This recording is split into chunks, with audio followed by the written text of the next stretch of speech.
Yang terhormat Bapak-Bapak, Ibu-Ibu, salam Pancasila. Bapak-bapak, ibu-ibu, tolong jangan lupa subscribe, like, dan di-share. Sifatnya gratis. Pada hari Jumat tanggal 26 April tahun 2024, saya akan mengomentari Kejaksaan Agung telah menemukan bukti keterlibatan Kaesang dalam perkara korupsi 271 triliun. Dalam perkara tambang timah sudah ada dijadikan 16 orang sebagai tersangka, antara lain Helena Lim dengan suaminya. Semua yang terlibat korupsi tersebut hidupnya mewah-mewah. Diduga terbongkarnya Kaesang Pangarap terlibat kasus korupsi tambang timah sebesar 271 triliun atas keterangan Helena Lim dan juga keterangan tersangka lain, karena para tersangka tidak mau korban sendiri sehingga membongkar semua yang terlibat kasus tambang timah tersebut sebesar 271 triliun sesuai peranan masing-masing. Kejaksaan Agung berani menyatakan Kaesang Pangarap terlibat dalam perkara korupsi sebesar 271 triliun, berarti sudah didukung minimal 2 alat buktinya.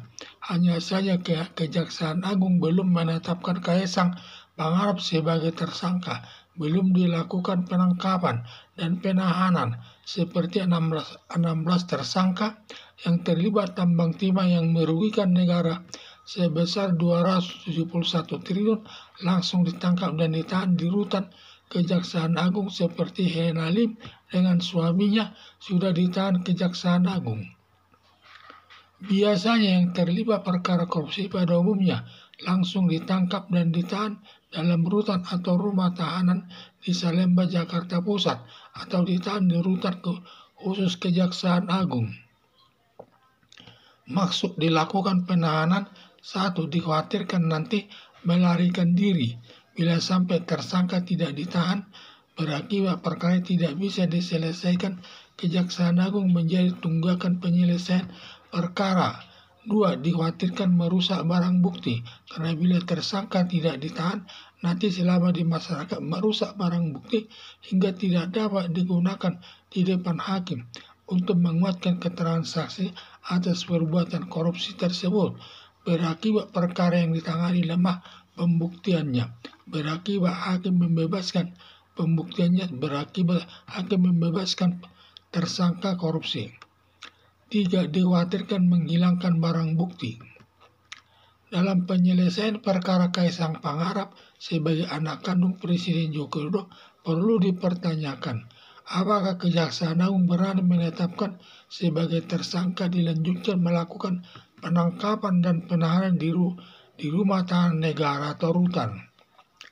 Walaupun negara Indonesia disebut sebagai negara hukum, di mana hukum itu sebagai panglima yang tertinggi dari seluruh lembaga negara, bahkan hukum itu lebih tinggi dari presiden atau lembaga kepresidenan yang diwujudkan lewat putusan hakim di pengadilan, ditambah lagi dengan asas hukum pidana, yaitu asas equality before the law atau persamaan hak di depan hukum.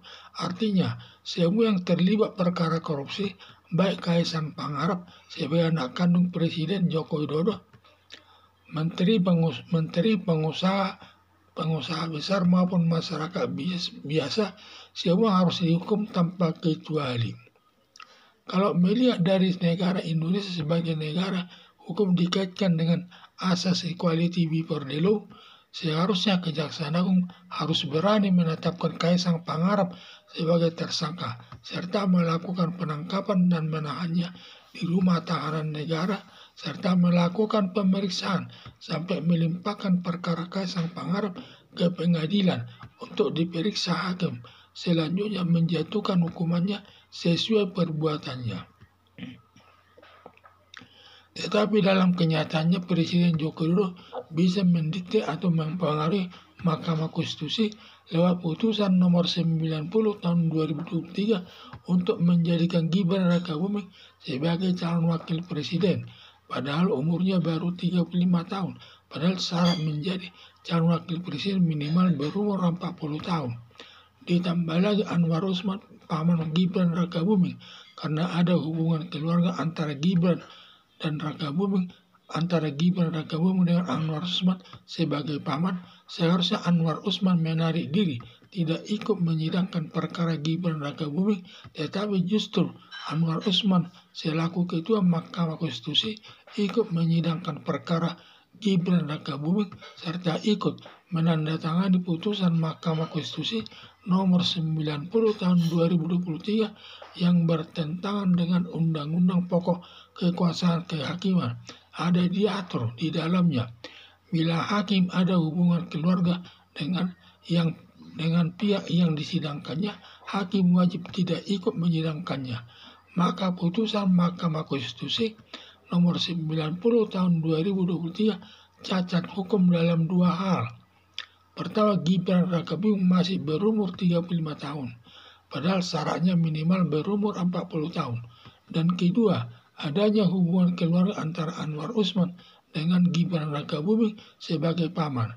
Ditambah Komisi Pemilihan Umum meloloskan Gibran Rakabuming sebagai calon wakil presiden, padahal peraturan Komisi Pemilihan Umum minimal berumur 40 tahun. Tetapi Komisi Pemilihan Umum menerimanya karena ada surat Presiden Joko Widodo agar diterima sebagai calon wakil presiden mendampingi calon presiden Prabowo Subianto. Melihat kedua masalahnya berbeda, sedangkan Presiden Joko Widodo bisa meloloskan Gibran Rakabuming sebagai calon wakil presiden yang sifatnya cukup berat, diduga masalah Kaisang Pangarep lebih mudah diatasi. Presiden Joko Widodo tidak dijadikan sebagai tersangka oleh Kejaksaan Agung. Apalagi Jaksa Agung sebagai anak buah langsung Presiden Joko Widodo, ada dugaan Jaksa Agung tidak berani menjadikan Kaisang Pangarep sebagai tersangka, apalagi menahannya di rumah tahanan atau di rutan. Harapan saya, Kejaksaan Agung berani menetapkan Kaisang Pangarep sebagai tersangka korupsi atas tambang timah yang merugikan negara sebesar 271 triliun yang dilandasi asas equality before the law atau persamaan hak di depan hukum. Dalam perkara tambang timah sudah ada dijadikan 16 orang sebagai tersangka, antara lain Helena Lim dengan suaminya. Semuanya yang terlibat korupsi tersebut hidupnya mewah-mewah. Diduga terbongkarnya Kaisang Pangarep terlibat kasus korupsi tambang timah sebesar 271 triliun atas keterangan Helena Lim dan juga keterangan tersangka lain, karena para tersangka tidak mau korban sendiri sehingga membongkar semua yang terlibat kasus tambang timah tersebut sebesar 271 triliun sesuai peranan masing-masing. Kejaksaan Agung berani menyatakan Kaisang Pangarep terlibat dalam perkara korupsi sebesar 271 triliun, berarti sudah didukung minimal 2 alat buktinya. Hanya saja Kejaksaan Agung belum menetapkan Kaisang Pangarep sebagai tersangka. Belum dilakukan penangkapan dan penahanan seperti 16 tersangka yang terlibat tambang timah yang merugikan negara sebesar 271 triliun langsung ditangkap dan ditahan di Kejaksaan Agung, seperti Helena Lim dengan suaminya sudah ditahan Kejaksaan Agung. Biasanya yang terlibat perkara korupsi pada umumnya langsung ditangkap dan ditahan dalam rutan atau rumah tahanan di Salemba, Jakarta Pusat, atau ditahan di rutan khusus Kejaksaan Agung. Masuk dilakukan penahanan 1, dikhawatirkan nanti melarikan diri. Bila sampai tersangka tidak ditahan, berakibat perkaranya tidak bisa diselesaikan, Kejaksaan Agung menjadi tunggakan penyelesaian perkara. 2, dikhawatirkan merusak barang bukti, karena bila tersangka tidak ditahan nanti selama di masyarakat merusak barang bukti hingga tidak dapat digunakan di depan hakim untuk menguatkan keterangan saksi atas perbuatan korupsi tersebut, berakibat perkara yang ditangani lemah pembuktiannya, berakibat hakim membebaskan tersangka korupsi tersebut. 3, dikhawatirkan menghilangkan barang bukti. Dalam penyelesaian perkara Kaisang Pangarep, sebagai anak kandung Presiden Joko Widodo perlu dipertanyakan. Apakah Kejaksaan Agung berani menetapkan sebagai tersangka, dilanjutkan melakukan penangkapan dan penahanan di rumah tahanan negara? Walaupun negara Indonesia disebut sebagai negara hukum, di mana hukum itu sebagai panglima yang tertinggi dari seluruh lembaga negara, bahkan hukum itu lebih tinggi dari presiden atau lembaga kepresidenan yang diwujudkan lewat putusan hakim di pengadilan, ditambah lagi dengan asas hukum pidana, yaitu asas equality before the law atau persamaan hak di depan hukum. Artinya, semua yang terlibat perkara korupsi, baik Kaisang Pangarep sebagai anak kandung Presiden Joko Widodo, menteri, pengusaha besar maupun masyarakat biasa, semua harus dihukum tanpa kecuali.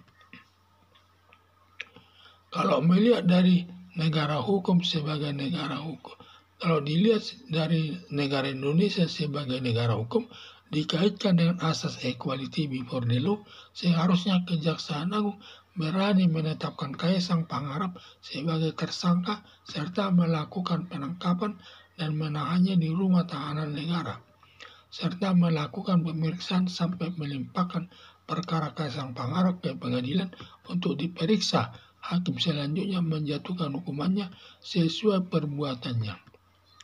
Tetapi dalam kenyataannya Presiden Joko Widodo bisa mendikte atau mempengaruhi Mahkamah Konstitusi lewat putusan nomor 90 tahun 2023 untuk menjadikan Gibran Rakabuming sebagai calon wakil presiden. Padahal umurnya baru 35 tahun, padahal syarat menjadi calon wakil presiden minimal berumur 40 tahun. Ditambah lagi, Anwar Usman paman Gibran Rakabuming karena ada hubungan keluarga antara Gibran Rakabuming dengan Anwar Usman sebagai paman. Seharusnya Anwar Usman menarik diri, tidak ikut menyidangkan perkara Gibran Rakabuming. Tetapi justru Anwar Usman selaku Ketua Mahkamah Konstitusi ikut menyidangkan perkara Gibran Rakabuming serta ikut menandatangani putusan Mahkamah Konstitusi nomor 90 tahun 2023 yang bertentangan dengan Undang-Undang Pokok Kekuasaan Kehakiman.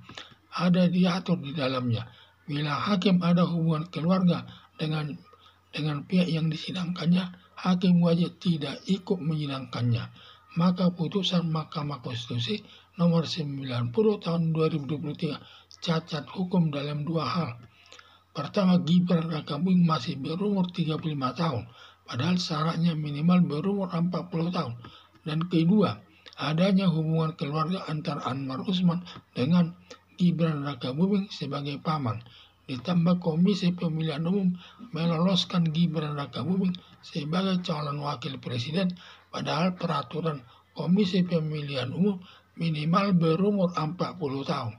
Tetapi Komisi Pemilihan Umum menerimanya karena ada surat Presiden Joko Widodo agar diterima sebagai calon wakil presiden mendampingi calon presiden Prabowo Subianto. Melihat kedua masalahnya berbeda, sedangkan Presiden Joko Widodo bisa meloloskan Gibran Rakabuming sebagai calon wakil presiden yang sifatnya cukup berat. Diduga masalah Kaisang Pangarep lebih mudah diatasi. Presiden Joko Widodo tidak dijadikan sebagai tersangka oleh Kejaksaan Agung. Apalagi Jaksa Agung sebagai anak buah langsung Presiden Joko Widodo, ada dugaan Jaksa Agung tidak berani menjadi